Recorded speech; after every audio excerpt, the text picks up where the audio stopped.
This photo, taken on the evening of August 8, 1969, captures Sharon Tate smiling, radiant, and full of life.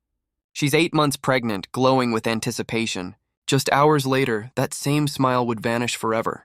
Here she is at 26, dazzling at the premiere of Valley of the Dolls, Hollywood's next big star. But before the night ended, she'd be dead, brutally murdered in her own home. What really happened inside that house is far darker than anyone could imagine. She was a Texas girl, a small-town beauty who won pageants at 16. She dreamed bigger, packed up, and headed to Los Angeles in 1963.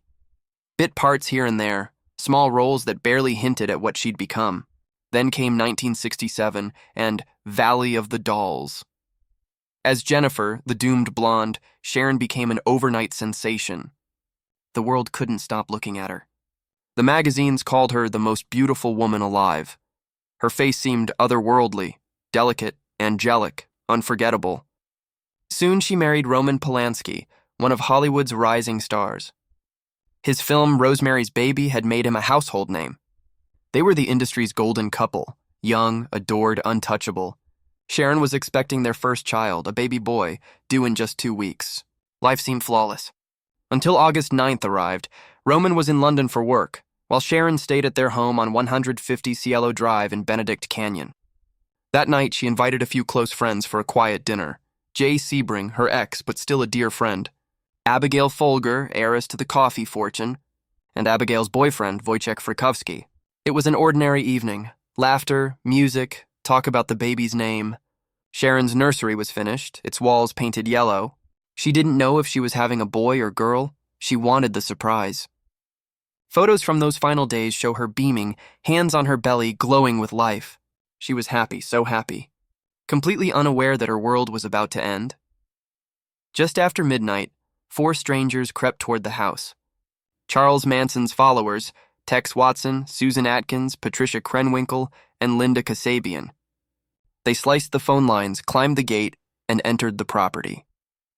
The first to die was Stephen Parent, a young man visiting the caretaker, shot in his car as he tried to leave. Wrong place, wrong time. Then the killers made their way inside. What happened next is almost unbearable, Sharon pleaded, not for her own life, but for her unborn child. Please let me have my baby, she begged. Susan Atkins only laughed, pinning her down before stabbing her repeatedly. 16 times. Sharon's cries for her mother filled the house.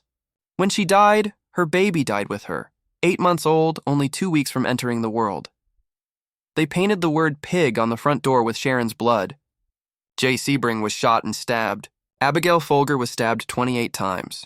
Frykowski was stabbed 51 times, shot twice, and beaten until his face was unrecognizable. The scene was unimaginable, blood smeared across walls, handprints marking desperate attempts to escape. Sharon tried to run, but her pregnancy slowed her. They caught her. There was no mercy. Her baby boy, Paul Richard Polanski, never took a single breath. He died with his mother. That's the heartbreak that never fades. He could have survived. He should have survived. But they didn't let him. The murders were meant to ignite a race war, part of Charles Manson's deranged helter-skelter fantasy. Sharon Tate wasn't even the target. Manson had chosen that address because the previous tenant, a record producer, had rejected him. But that man had moved out. Sharon and Roman had only rented the home. Wrong house. Wrong people. Wrong night. Her beauty, her gentleness, her unborn son, none of it mattered. She died because a failed musician wanted revenge on someone who wasn't there. Now look again at those 2 photographs. The glowing young actress at her final dinner, radiant and full of hope. And then the aftermath. That face, once filled with joy, gone forever. The child she longed to meet, gone too. In her last moments, Sharon Tate begged for the life of her baby. Manson's followers didn't care. They killed him anyway. That's the part no one forgets, the horror behind the headlines.